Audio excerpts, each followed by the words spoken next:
Ребят, всем здравствуйте! Посмотрев аналитику своего канала, я убеждаюсь в миллионный раз, что моей аудитории больше всего интересно лечение, восстановление и реанимация. Записывая видео, ну, не знаю, там, про удобрения, про цветение и в целом вообще про здоровые орхидеи не интересуется. Наверное, процентов из 100 только 10% смотрят такие ролики. И тем самым это сподвигает меня думать и записывать такие ролики, ну, как с данной орхидеей. Это лечение, и, возможно, у нее произойдет реанимация. Напишите мне, пожалуйста, в комментариях, что действительно вас интересует. Мне, конечно, больше всего нравится орхидеи лечить и восстанавливать. И, видимо, мысли они материальны, что я люблю, то и любит моя публика, моя аудитория. В общем, данная орхидея, я записывала про нее видео уже много раз, но она у меня мелькала порой. И была такая ситуация, что она пришла вообще на продажу изначально. И видно, также потом поближе покажу. Здесь у ствола есть, ну, была гниль, я ее зачищала, все нормально было. Потом орхидея начала восстанавливаться, и, ну, казалось бы, уже все, она сейчас сама полностью придет в порядок. Но мне нужно было единственное помочь. Это я давала ей стимуляторы, опрыскивала. Также на тот период, когда она наращивала корни, при этом у нее был хороший тургор, она его начала восстанавливать. Но по прошествию времени корни, которые она отрастила, за счет которых восстановился тургор, опять погибли. И теперь уже, конечно, смотря на нее, я понимаю, что сама она не сможет, и сил ей на восстановление не хватит. Ну что ж, давайте заниматься моим любимым делом, помогать лечить и восстанавливать орхидею. Как писал мне один злостный комментатор, будем орхидею героически спасать. Как сама героически ее загубила, так же сама героически буду ее спасать. Вот так орхидея выглядит на сегодняшний момент. Сколько она у меня находится? Ну, уже примерно 3-4 месяца, это точно. Видите, ситуация ровно такая, что вот эти вот корни, о которых я говорила, она их нарастила, но сейчас они полностью у нее погибли. Все, сил ей не хватает. И также тургор листа, видно, что он морщинится. Изначально все поправилось, было хорошо, а теперь ситуация такая. И, ребят, я стараюсь, ну, как правильно сказать, доводить орхидею до такого состояния. Изначально я думала, что да я и не лезла, в принципе, было у нее все хорошо. Она была молодцом, поправлялась, восстанавливалась, корни наращивала. Я не лезла. Лишний раз и говорю, что в посадку к орхидее не стоит лезть. Потому что есть такие ситуации, что они сами могут восстановиться. Но теперь уже не в этот раз. Все, ей сил не хватает. Я вижу, что однозначно нужна моя помощь. Здесь также листик, он, видите, морщинится. И продержав ее орхидею в таком состоянии, ну вот именно в таком, да, что ей плохеет и плохеет, где-то недели 2. Это тоже показатель, сможет она восстановиться сама или нет. Все, нет. Давайте ее, конечно, будем разбирать и смотреть, что у нее. Ну, скорее всего, внутри грунта уже ничего нет. Но были у меня такие случаи, когда тоже орхидейка стоит тут вроде бы без единого корня. И внутри также вот, внутри посадки, вся гниль корневая, все. А потом раз, и незаметно откуда-то выползает корешочек, и орхидея сама восстанавливается. Я именно ждала от нее такого момента, что она сможет. Не смогла, не смогла. Ну ладно, что ж, будем все это восстанавливать. Как вы заметили, у меня мох уже увлажненный. Насухо. Ну, вы не сможете все нормально снять в сухом виде, когда мох находится. Обязательно нужно ее полить. И полить хорошенько, чтобы снять весь этот моховой ком. Я сейчас снимаю все это, ну, так скажем, не задумываясь о том, что корни здесь не корни, потому что, когда я ее требушу, я вижу, что корней здесь нормальных и здоровых нет. Они все просто-напросто сгнили. И мое подозрение насчет вообще данной орхидеи, почему у нее такое случилось, и почему такое состояние здоровья, была корневая гниль. Не знаю, что за здесь разновидность, конечно, грибка. И когда она полностью сожрала корни у орхидеи, тогда эта корневая гниль ушла в ствол. Вот это место, которое я зачищала. И предотвратив это место фундазолом, гниль не ушла дальше по стволу. Поэтому фундазол, как бы вы не критиковали, чтобы вы мне про него не писали, а я от него отказываться не собираюсь. Чудодейственный препарат именно от корневых гнилей и гнилей самых тяжелых в целом. Это все, что у орхидеи остается, вот такой ком гнилых корней. Здесь нет ни одного целого, абсолютно все. Протрогав, посмотрев, нету. Естественно, от него освобождаемся. Для чего он нужен? Аккуратно. Вот единственный спасительный это вот эти корешочки, которые мне нужно также не затронуть, какими бы они ни были, но они еще активные и растущие. Но, знаете, тоже на протяжении много лет наблюдая именно рост корней, они растут абсолютно по-разному. Но именно вот эти вот корешочки, которые имеют контур между зеленым и белым, то есть, видите, четко зеленый, четко серый. И когда вот такой вот четкий вот переход, граница, это, ну, по моему мнению, не является совсем здоровым. Корень здоровый. В качестве примера вам принесла вот растущий корень. Также у больной орхидеи, которая находится на восстановлении, он выглядит вот так. Видите, между серым и зеленым, ну, как будто бы расплывчатое такое, а здесь вот так корешочек выглядит. И вот такие корни, они мне не нравятся. Они также являются какими-то заторможенными, что ли. То растут, то не растут. Все, соответственно, удаляю. Так, ну можно еще стволик маленько обрезать. Посмотрите на ее ствол. Все цело, все хорошо. Ничего здесь гнилостного нет. Но вот это еще место, вот где ранее был корешочек. Посмотрите, какая ткань. Ну, не совсем нормальная. И также я это место отстригаю. Мне нужно, чтобы у ствола вообще была идеальная здоровая ткань. Никаких черновинок, серинок и все на свете. И также зачищаю шеечку, посмотрим, вот что корешочек там сидит, но проклюнуться он не смог из-за чешуйки, она ему мешала. Конечно же, орхидея теперь уже полностью реанимационная, идет в посадку вот таким вот образом. И когда происходит, ребят, вот такая ситуация, что, видите, корневой системы ее, ну, вообще нет, практически ее нет. И это говорит, ну, о том же самом, что о омоложении. То есть, дай бог, что у нее все получится, у меня все получится, мы преодолеем эту болезнь. И далее, когда пойдет новый рост, это будет уже новая, так скажем, орхидея. Изначально я хотела воспользоваться, прикрыть место среза Максимом. Но думаю, ладно, сейчас я буду прикрывать фундазолом, потому что это очень сильный фунгицид, один из самых сильных, которого многие боятся. И пишут мне о том, что я тут орудую с ним вообще без проблем. Я работаю с фундазолом в маске и обязательно в перчатках.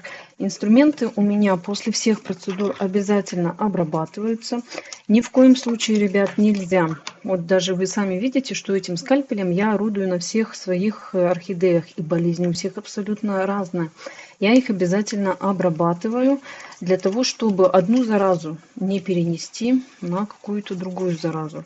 Это прям нужно делать. И если говорят о том, что да это все ерунда, ну нет, проверено временем.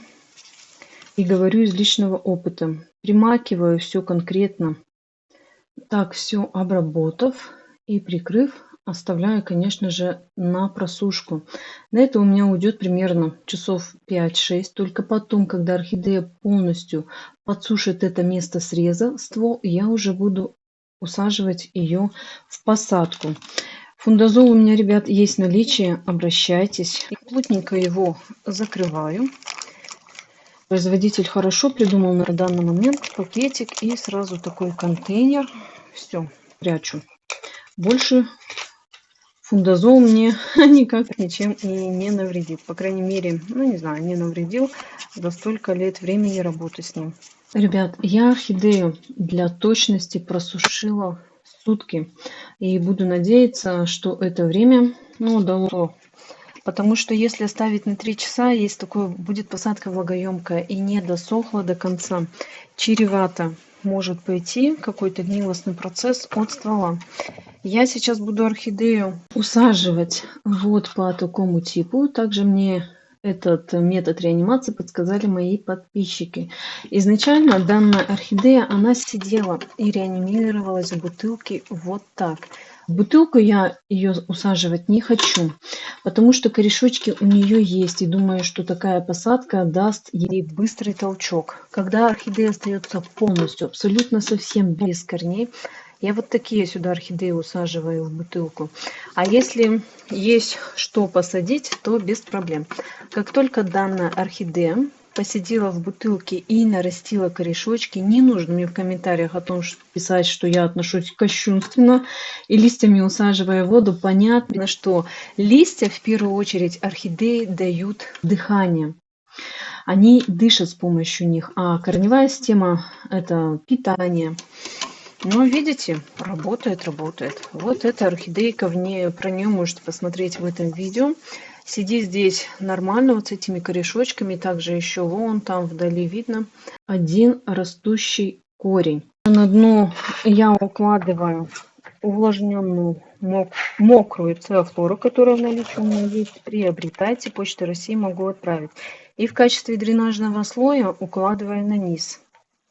Укладывать именно этот слой можете сколько угодно. Я постаралась прикрыть вот это отверстие, которое у меня есть внутреннее. И циафлора для чего мне нужна? Она является очень влажным компонентом. Когда у меня будет происходить пролив мха, соответственно, вся вода будет уходить сюда, и здесь она будет задерживаться.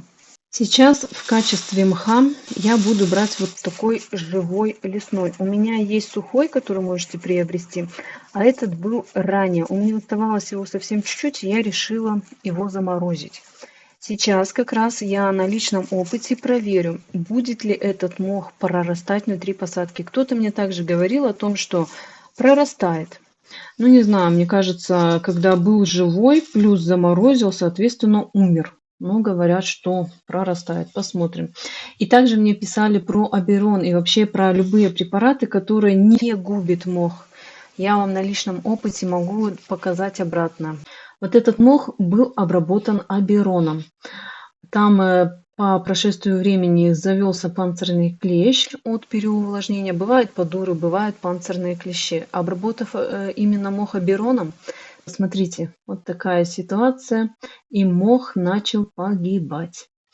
Сейчас я тоже в качестве профилактики его замочила именно в Абероне, чтобы если даже какие-то яйца того же панцирного клеща, хоть они вреда и не несут орхидейкам, но все равно это некрасиво, когда внутри грунта живет там кто-то еще.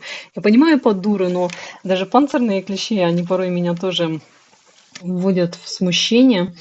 И сюда замочила все. Думаю, что яйца я убью. Аберон чем хорош? Он не только убивает самого вредителя, но и плюс при этом яйца, личинки.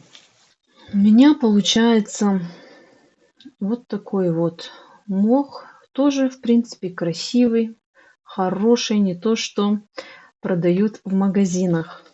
И несмотря ни на что, он все равно пахнет лесом. Вообще такой прекрасный, замечательный. Продать вам его не могу, потому что у меня его нет. Оставила себе буквально лишь чуть-чуть.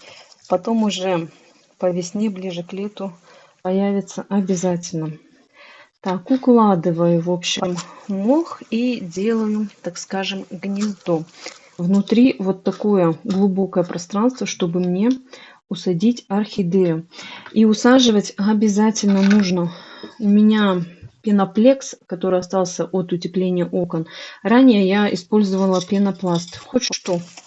Именно тот, так скажем, составляющий, который не будет намыкать и впитывать в себя влагу. Вот такого кусочка, я думаю, что будет достаточно. Вот сюда я его ставлю. И на него буду усаживать орхидейку. Наверное, я его подобрежу, какой-то он сильно толстый. Вот так в половину обрезала, потому что будет совсем высокий подиум. И также думаю, что сам по себе стволик-то, посмотрите, какой маленький. Если даже вот так сюда его ставить, ну, много. Давайте еще напополам сломаем. И вот так будет достаточно. Плюс, знаете, у орхидеи в чем? Что вот эти вот два корешочка, которые есть, они вот растут уже изначально вниз. Как раз они начнут тянуться к воде, а этот корень будет соприкасаться с мхом. И думаю, что процесс восстановления пройдет быстренько. Просто сейчас я туда орхидейку усаживаю на данный подиум. Никак не хотела усаживаться сюда. Мне также необходимо постараться, чтобы вот эти корни, они легли не на пиноплекс, а именно были поближе к мху. Все вот, ну, максимально постаралась уложить. Далее продолжаю укладывать вокруг орхидеи мхом. Она у меня все время отсюда валится и валится. То ли она не хочет быть в этой посадке. Давайте я, наверное, сначала, чтобы мне не мучить ни себя, ни орхидею, просто вокруг обложу мхом, а там уже посажу орхидею. Посмотрим по ситуации. Так мне невозможно, мне сложно. Она не садится никак, туда не хочет. И быстренько как раз этот процесс у меня весь произойдет с укладкой мха. 3 секунды и все готово. Вот так это будет выглядеть внутри. Видите, какое красивое маховое гнездо.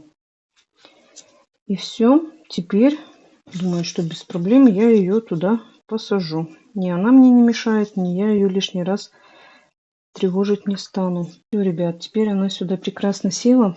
Добавлю еще немного мха уже по всему периметру, потому что листья, когда начнут соприкасаться со влажным мхом, они будут брать отсюда ту же самую влагу. Когда можете давать стимуляцию, значит будет брать оттуда стимуляцию.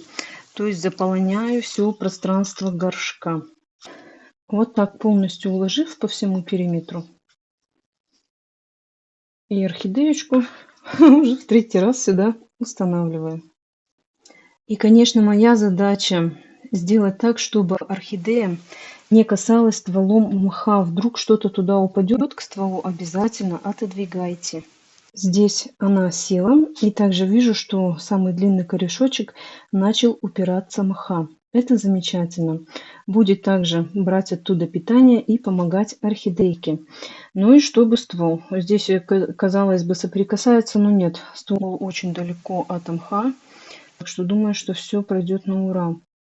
Хочу, ребят, сказать вам огромное спасибо за такую подсказку. Сама бы, наверное, я не додумалась, и почему-то ранее я не встречала. Может быть, и встречала, но пользовалась я именно таким маховым гнездом неправильно. От чего я тоже изначально говорила, что не мое, не мое. Просто я недопоняла и какие-то моменты делала неправильно. Сейчас мне эта посадка в плане реанимации, наращивания корней понравилась. Теперь использую и советую вам, потому что я вижу от этого результата. Конечно, огромное спасибо автору, которого я не знаю, который придумал именно такой метод. Дальнейшие мои действия по поводу этой орхидеи. Но можно, в принципе, можно будет также сам весь мох проливать с какими-то фунгицидами, с тем же самым привикуром. Там, как мы видели, есть корешочек, который упирается в мох, и желательно, но по всему периметру также необходимо проливать, и акцент делать на тот корень. Почему именно привикур? Как я вам ранее сказала, видите, какой корень. Мне такие корешочки не нравятся. Они мне по прошествию моего опыта говорят о том, что у орхидеи присутствует и сидит, ну, как бомба замедленного действия, болезнь. Какая болезнь, я уж точно сказать не могу, но какая-то она есть, которая, знаете, и мешает орхидее в развитии. Изначально же у нее все было нормально. Ну как нормально? Она пришла ко мне с подпорченными корнями, с гнилой шеей. Это уже признаки заболевания. Далее Благодаря моим действиям она начала моментально восстанавливаться. Найду это видео, и если найду, вам сюда его вставлю, где вы можете посмотреть, какой у нее был результат, какие корни. И я показывала, что тургор идеальный. И что пошло не так? Что потом пошло не так? При всех опять тех же условиях и моих лечениях она раз и начала именно корни сушить, и они начали погибать. И опять я прихожу к тому выводу, что у нее сидит, вот прям сидит, засела и не дает никакого развития именно какое-то заболевание. Поэтому сейчас мне необходимо будет постоянно, но в идеале, конечно, постоянно, но через раз хотя бы проливать мох. Именно пролив делать с каким-то фунгицидом. В моем случае привикур, ребят, наличие есть не в качестве того, что мне нужно его пропихнуть кому-то, втихнуть, но вы сами видите результаты, что он помогает и он работает. Если видите где-то в магазине, обязательно его покупайте. Это не только фунгицид, который лечит, это плюс стимуляция наращивания корневой системы. Именно такой у него состав. Фунгициды желательно давать раз в 10-14 дней. От этого и пляшите. В зависимости от того, какая орхидея, какой у вас полив, просто раз в 14 дней. Записали себе, допустим, 1 числа, дала привикур, там следующее 15 числа, все, опять привикур и так далее. И теперь, постоянно, раз в 10-14 дней делаю пролив с привикуром, а потом уже смотрю по ситуации. Если это будет орхидея устраивать, ей все нравится, корешочки растут и растут так, как положено, с нормальной, да, вот такой активной корневой, уже перестаю ей давать фунгицид и обязательно даю стимулирующие препараты, потому что из обычной воды, но даже от фунгицидов постоянно тоже лечить, да мы тоже постоянно лечиться не можем. Это не есть хорошо, что для нашего организма, что для орхидеи. Мы когда заболели, мы проболелись, пропили даже противовирусные препараты, далее нам необходимы витамины для восстановления. У орхидей это стимуляция, можете стимулировать чем угодно. Я чем пользуюсь? HB101, циркон, янтарная кислота, радифарм также очень хорошо стимулирует. Берете любой препарат. И обязательно вот тоже давать примерно раз в 14 дней. Когда восстановление, лучше всего давать почаще. Раз в 10-14 дней вообще будет идеально. И писали мне, ну, не знаю, там, что за люди, конечно, я таких людей называю недалекого ума. Писал мне один комментатор вот такое сообщение, можете его прочитать, о том, что мне надоело смотреть, как вы здесь пляшете с бубнами, да, над орхидеями, как вы вообще тратите все свои силы и нервы на их восстановление и лечение. Да бог ты мой, кто тебя вообще заставляет меня смотреть? Кто вообще тебя сюда позвал? Скажем так, мне это нравится. Их лечить и восстанавливать. Мне нравится давать им новую жизнь. Ситуации бывают разные. Не по моей вине они начинают гибнуть, не по вашей вине. Просто лишь сидит болезнь, которую нужно лечить. У меня нет такого, что я их выкидываю. Ты хочешь? Выкидывай. Но мне такие комментарии писать не нужно. И я говорю, в начале видео сказала о том, что именно моя аудитория хочет от меня слышать и видеть это лечение, реанимация, восстановление. Ребят, если так, напишите мне, пожалуйста, об этом в комментариях, чтобы мне действительно знать, на что делать акцент в своих видео. Ну что ж, пожелайте орхидее быстрейшего восстановления. Стоять будет далее вот на этом реанимационном окне. Обязательно освещение у нее должно быть. Температурный режим теплый обязательно должен быть. Ни в коем случае такие больные орхидеи, даже вот здесь вот просто на столике, вы их оставить не имеете права. Она без света и без тепла, ну тепло ладно здесь в комнате, она без света, без вот этого источника жизни не сможет просто-напросто существовать. Эта болезнь, она до конца ее убьет. Свет, и он необходим, он обязательно должен быть. Приобретайте светильники, не знаю, какие всякие различные, лишь бы освещение у вас оно было. Всем спасибо большое за просмотр. Всем пока.